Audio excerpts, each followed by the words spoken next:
Yes. Can you hear me? Yes. Yeah, we can hear you, Marta. Yes, welcome everybody. I'm very happy I managed to get here with Maria. I put a lot of pressure on Maria because you are 100 people and I wasn't allowed to get into the chat, but I think apparently somehow it is possible. Thank you for having me. Warm regards from spring in Amsterdam here. My name is Marta Wojkowska and I am Global Marketing Leader for My Grooming, and working here in Philips headquarters in Amsterdam. Very happy to be with you today. Well, я говорю немножко на русском языке, тоже могу сказать вам. У меня русский муж, так что мы, в общем-то, дома общаемся на русском. Но я думаю, что будет удобнее по бизнесу говорить нам на английском. Так что I am very much connected to Russia. I will try to share my screen. I have a small presentation for you. I was thinking that, you know, very practically show you, if I can share the screen, let me see if you can see that. Oh, this one you should see and share. Please let me know if you can see my screen. Yes, okay. So I was thinking, you know, what to show to you and how to, what to give you idea about. And I am full heart marketeer, so my 12 years career in marketing, and I really love marketing. And the question probably which might be interesting is, you know, for marketing and for companies, such big as Philips, for example, how this crisis is forcing us to change what we are doing currently, actually. And except of the fact that we have much more work, so we work from home, you know, and there is somehow, you can observe probably also among your friends that the amount of work being home office is much larger. So there is much more calls, and I think we spend a lot of times in front of the computers. So this is caused, of course, by all the scenarios planning changes, which are planning, you know, strategies changes. And I was thinking to give you a little bit flavor of how we think about that and how we observe what is changing with the consumers in technology area, in the area which is close to Philips, of course. I hope I can just change it like that. Let me see if it will move the slides. So I think if I go like this, so you can see the screen, I hope everything. So then we have been looking into, oh, now I'm making it smaller, not changing this one. I think I should press, sorry, we are using Teams, so I'm not so much useful for Zoom. Yes, so what we have seen, we have asked Kantar for some research and studies, how the consumer behaviors are changing. And what you can overall see is that fears and stress and boredom. So what we can observe across the countries, that there is indeed the consumers are fears and anxiety, the panic is happening. There is a lot of media discussions which people are under pressure of. And this is causing the emotion which are not positive at all. And then this all behavior which is happening now is causing a lot of stress around the consumers. And this is connected with, you know, social distancing, but also organizing a life in a new way, like us working from home, managing the homework with the children, managing everything, you know, shopping and cooking and managing all the family together. So the life, the way how we live is changed very much. Not only we cannot see each other, we cannot be socialized, but also we have to adopt to the new reality which is there. And of course, being at home is boring. So when we work, we are busy, but when we don't work, the question is how you spend time and what you do, and how you keep yourself still positive, not to get into the depression. And this is very interesting for me as well to see, you know, if you look at the different countries, you see two bars here. So this was, you know, I think there were two waves. So people were asked a question, and then after 2 weeks, again, this question was asked. So as the coronavirus is changing, then you can see how people are changing their opinions. And this was question about the situation concerns me hugely. And you can see indeed that the markets and everybody almost is concerned. And there are few countries. We also see that China, Spain, and Poland will be showing up here on this slides. And you see that from 2 weeks period, how this is changing, right? So the more people get into the crisis, the more they get concerned about what will be happening with them, what will be happening with the situation. And then I am worried about falling sick no matter how much I take care of myself. And this was very interesting, you know, to see you are Russia. You are not so much concerned about it. Interesting. Why? Is it because media is less making pressure on you, or you feel more safe? Let's see in a few slides. But we can see indeed, for example, from Poland, that this is indeed the country where they put a lot of media pressure, and they put a lot of, you know, restrictions as well. I heard in Russia there's a lot of restrictions put on the people. Although in Poland the numbers are not so high, for example, as in Russia still. So you can see not so high numbers, but still the two key markets, UK even worse, right, in the numbers, but Poland still much more stressed about themselves.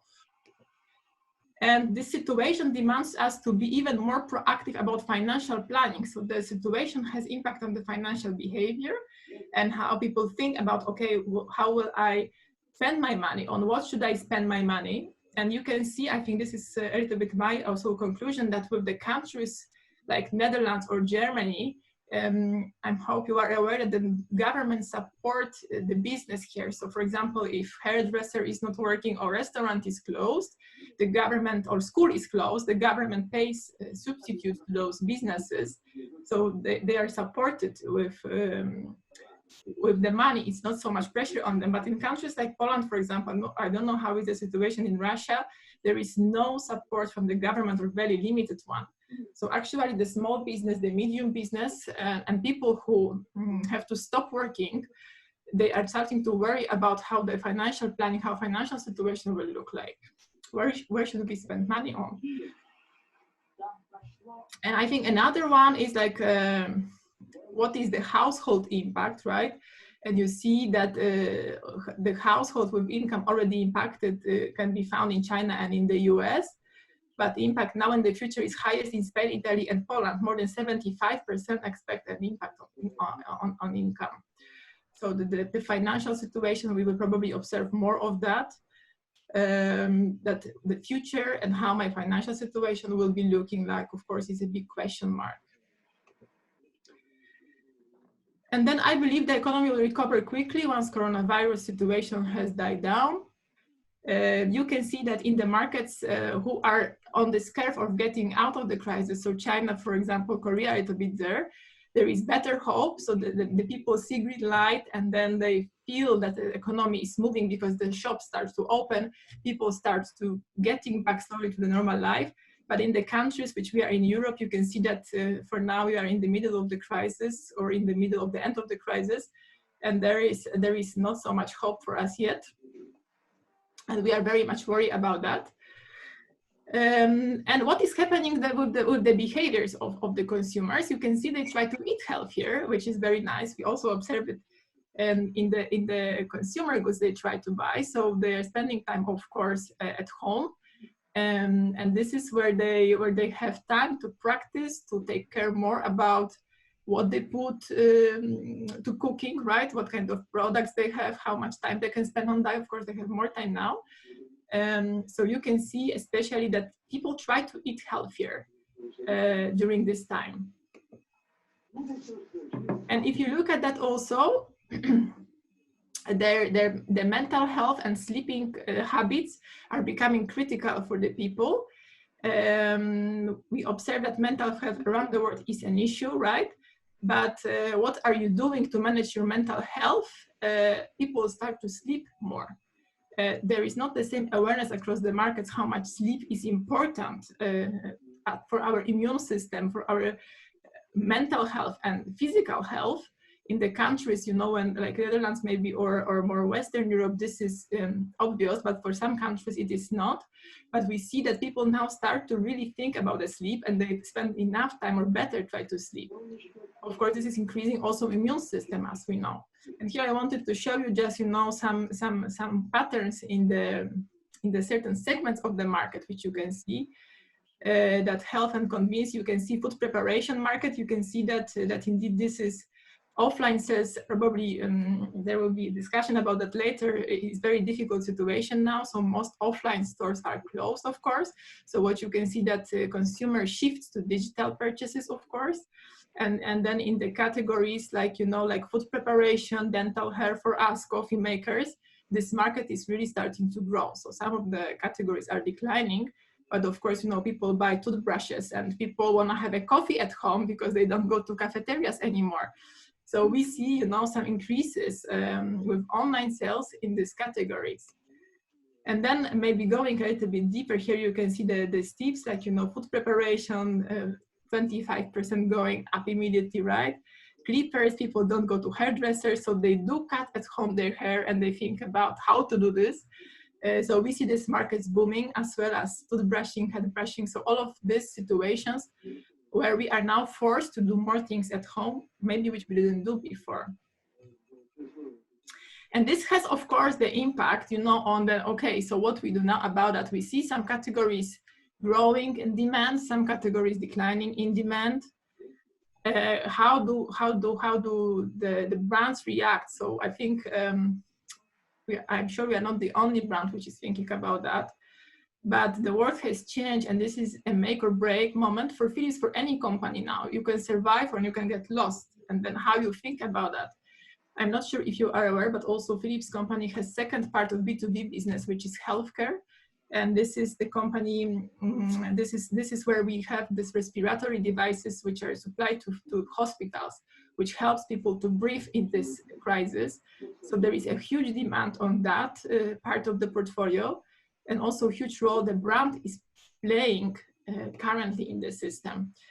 And this is where the work with the brand team has been done, you know, and I wanted just to show you that previously Philips' promise was there was always a way to make life better.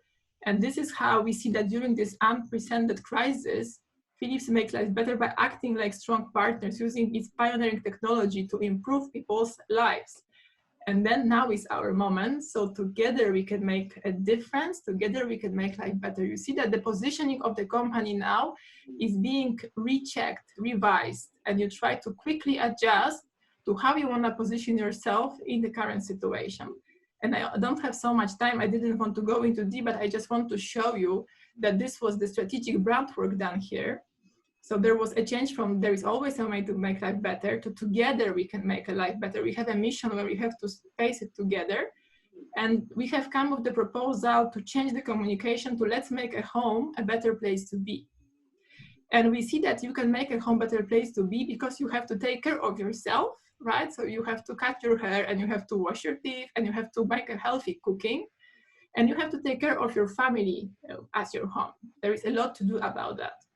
And we have stopped current campaigns, everything which we have done, because this was different purpose. And all the campaigning and new creative has been, you know, redone by the last 3 weeks. So the creative team with all the design agencies, during the last 3 weeks, I have to work really days and nights to adapt to the new situation and to really show the consumers the position of the company, of the brand, but also to address the business where you see the demand happening. And this is actually what happened. So the big change is therefore we work so long and so hard, much more work is happening now because you have to rework current campaign, right? Under brand layers, so a little bit adjust positioning, creating new campaigns globally available for all the markets. You are seeing that the media consumption has changed. People don't go outside. People don't consume out of the home so much. People consume more social media, more digital channels. So you have to shift media strategy towards more these digital channels and touch points. And then you also have to do shift in the categories that consumers need now and demand. So this is where we have to also recheck, redo our strategic priorities. And for example, hair clippers who were not in the core of our focus now became very much core of our focus. And food preparation also was not so much, but then, you know, we focus much more on these propositions. You also see that when offline channel is closed, there is a lot of stock as well available. So this stock which has been supplied to the customers didn't sell. This is a big issue for many companies, also for us. So the question is, you know, you cannot sit on the millions of stock, of course, also sales declining. This is causing serious problems. So the question is also, you know, how to leverage current products available. Also air freight or air supply is not so much happening now. So the focus is to sell also the positions which you have. And here I wanted to show you a little bit of the outcome of this work, which was done. So you can see, take care of yourself and care for your home and family. This is how the creative global team has quickly reacted, you know, and created cross-categories, cross-Philips campaign, which is more addressing current needs of the consumers. Using, for example, you know, more how-to videos, how to cut your hair, or also very pragmatic way, because very short time, I think, but also very right to do it now, or how to do nice recipes with your home cooking. So each of the markets, you know, are now implementing these campaigns and these visuals, and will be rechanging the focus of how this is all happening. And this is, for example, you can see hair clippers and all these things, which were really nicely done by, I think, in a short time. You can probably see it in the future, also in Russia market, in any markets, that this will be something when we will now be playing to address the current situation and address current demand. This is to show you that also key focus of these activations is digital channels, right? So there is not so much out of home. I don't think also so much of TV, because in this time of crisis, the media budgets are also reduced. And not, this is, you know, people spend much more time online. So this is where you can see how all the campaigning creatives were adopted as well, focusing on the key categories which are most important. And maybe for the closing, I wanted just, I don't have it in the presentation, but I have a very nice chart. I don't know if you have seen that. This is for Google searches. If you look at what consumers are looking for in Google Trends, was very funny to see, of course, of the except of the cut of your own hair, how to do that.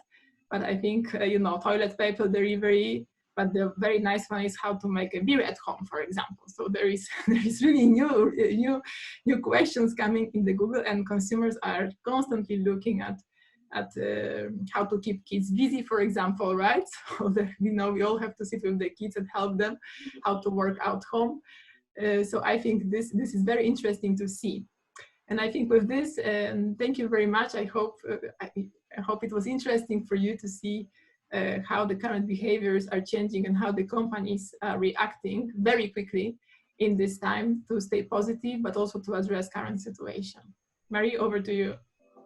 Yeah, thank you, Marta. Thank you for a very interesting presentation. And I think if you are ready to share it, we will spread it over the participants and also among those who couldn't enter. I've got a question from the participant. Is there an urgent need for brands to focus on supporting clients compromising their profits at the same time? Is loyalty an imperative in the current situation? Can you, Maria, repeat slowly, not so quickly, please, one more time? Okay. Is there an urgent need for brands to focus on supporting clients compromising their profits at the same time?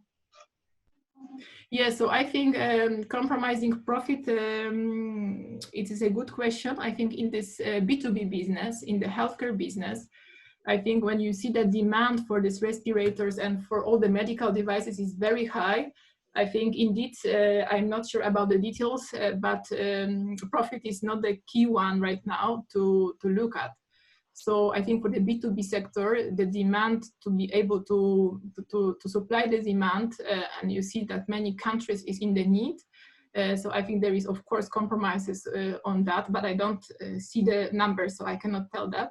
And in the consumer area, of course, you can see that, you know, there is a lot of stock happening, and the stock cannot stay too long.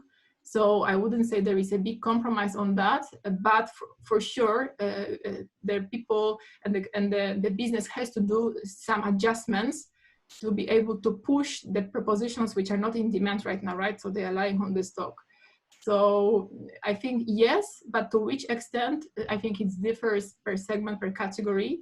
And this is not the focus right now to cut the profit or to have less profit. I think the focus now is to find a way to support more categories where you see the demand. And also, you know, the challenge there is that, of course, factories are closed, and then your supply for the new propositions, which were not planned before, is not so obvious, right? Because this is changing like 300%, this is growing, and you have to supply that 300%, this demand. So factories are closed, people cannot work. So I think that the more energy now goes into the thinking how we can better deliver respirators or categories which are there than negotiating the profits. Okay, thank you, Marta. And I have a second part of the question. Is loyalty an imperative in the current situation? But I think you touched it in your answer. It's much more now. I think it's much more short term right now. It's less about loyalty. It's much more about short term demand. Okay. Thank you. Any other questions you have? Yes. No, I don't see any other questions, but I think that it's usually in order to hear the expert and expertise of the person who is dealing with the situation day by day. And I can assume that you have so much work and so much things to think now. So thank you, Marta, for joining us this morning. Sorry for these technical problems. Thank you for having me. Wishing you a very beautiful day. Thank you for your loyalty, Marta. Thank you so much. Good luck and have a great pleasure later in the day.